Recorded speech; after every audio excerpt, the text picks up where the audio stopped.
Hi everyone.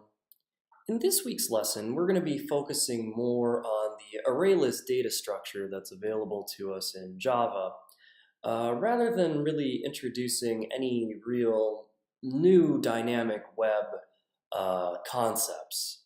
So really this week is more about focusing on data structures than it is about dynamic web. So we're not going to really introduce any new servlet methods or functionalities or features. And we're really going to focus on the ArrayList data structure that's available to us in Java. And there's a good reason for this. Lists, programmatic lists that is, are extremely powerful data structures.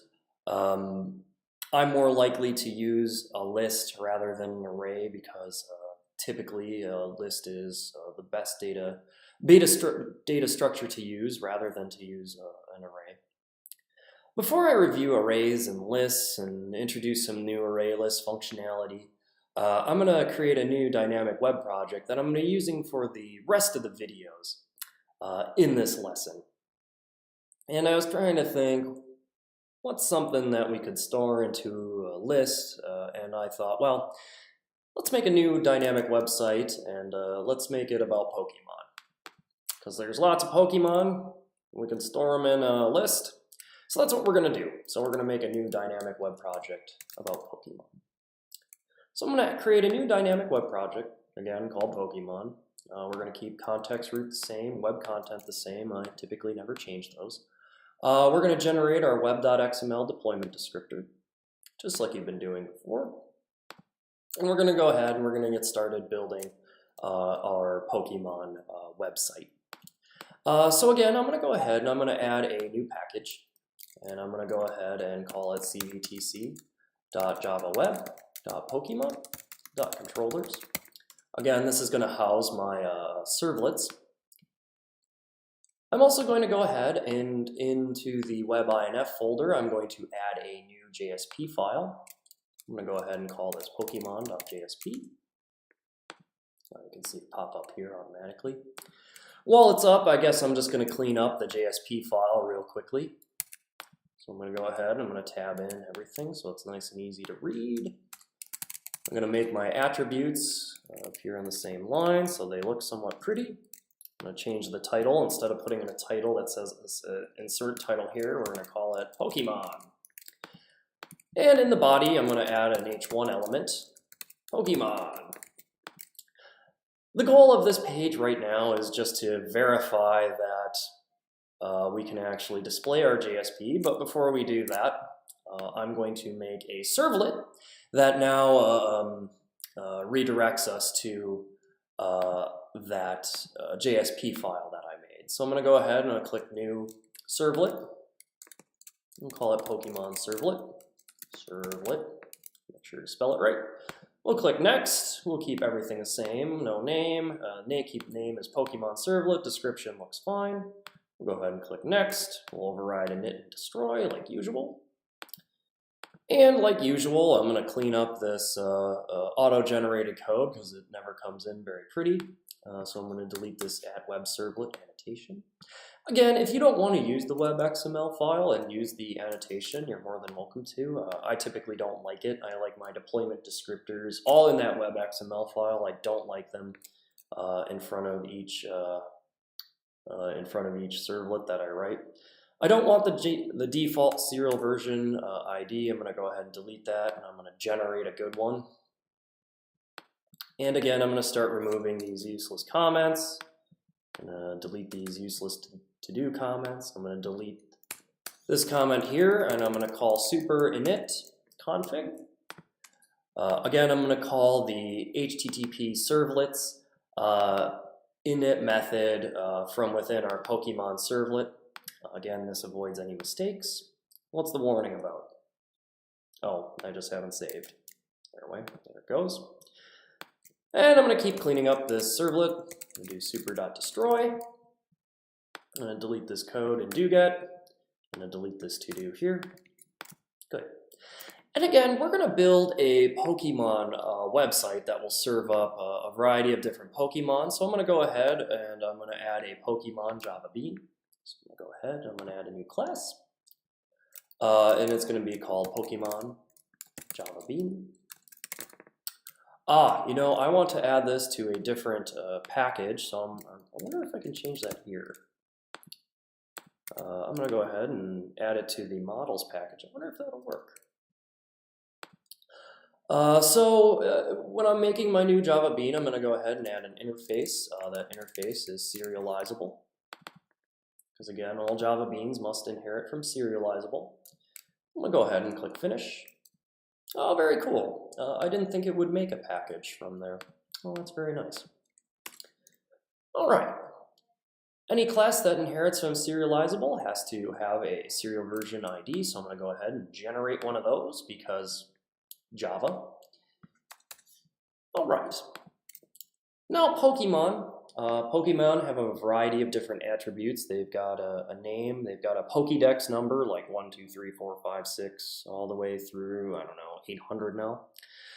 They've got a weight and a height, and they've got a gender. So I think I'm going to go ahead and I'm going to add a few of those. So I'm going to add a private integer, and I'm going to go ahead and call this Pokédex number. Again, that's the national Pokédex number that each Pokemon gets. It's a value from 1 to, I don't know, 700, 800 now, I'm not sure. Each Pokemon has a name, so I'm going to add a private string called name. And instead of setting the default value to just an empty string, I'm going to call it missing no. Likewise, I'm going to go ahead. Each Pokemon has a weight, so I'm going to add a private float called weight. And we'll set that to 0, 0.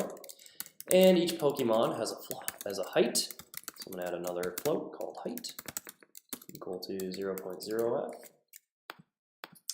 And each Pokemon has a gender, so I think I'm going to store that as a string, and we'll say gender. We'll assume missing no has the default gender of, let's say unknown. Let's assume unknown. Okay. Good. Now, per the Java Bean rules, I'm going to go ahead and I'm going to add a bunch of public getters and setters, and I'm going to do that very quickly using Eclipse to generate them for me. So I'm going to do generate getters and setters. I'm going to click gender, height, name, Pokédex number, and weight. I do not want to generate a getter and setter for serial version, use UID. I don't want getters and setters for that guy. Nobody should be talking or changing that. I go ahead and click OK to add those all very quickly. And I'm going to space them out so they look a little bit better. Just a little bit. Okay. And per the rules of the Java Bean, I'm going to go ahead and I'm going to add a empty constructor. Again, every Java Bean has got to have this. It's got to have a constructor that takes no parameters. And I'm going to call it super.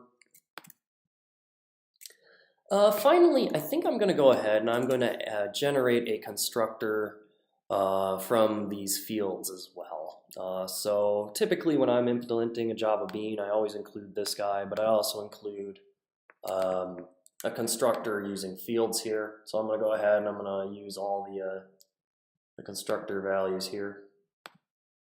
This way I can instantiate Java Beans that have values using the constructor instead of calling the getters and setters here. So again, I've got my Java Bean here. That looks pretty good. We implemented serializable. We implemented a bunch of fields. We added a bunch of public getters and setters. And we added a default constructor. So that looks good. Looks good.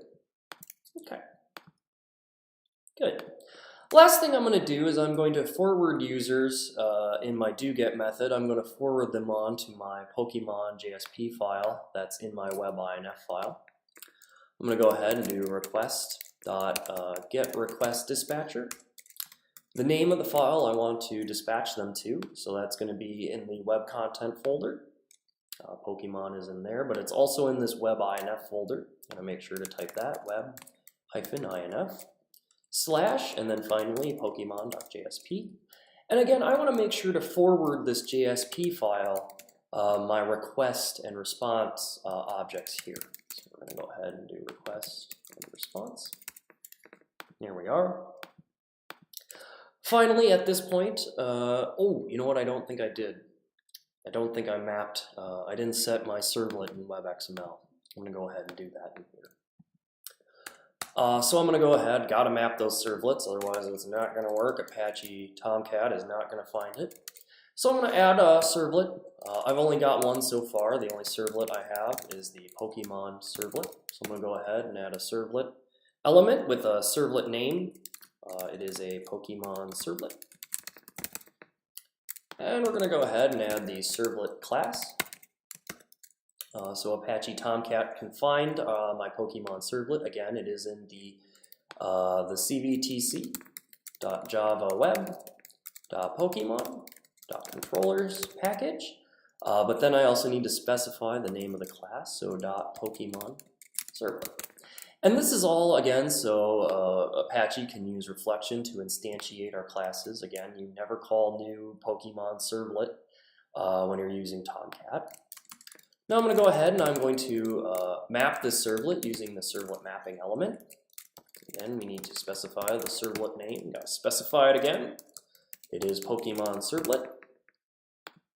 And we're going to give this a handful of URL patterns. Rather, I think I'm going to stick with one. I think I'm just going to do Pokemon servlet. I think I'm just going to do Pokemon servlet. And I'm going to change the welcome file to /Pokemon servlet. There we are. Now we should have everything. Again, I'm going to click back over to my servlet code, and I'm going to run this. And I'm going to be checking for a couple things when I run this. One, I'm going to make sure we get to our Pokemon JSP file, and I'll make sure I see this H1 element. To make sure we don't see any 500 errors and all that stuff. And this is a good point to stop and check. We've done a lot of work here. It's time to see if we can actually run this. So I'm going to debug it.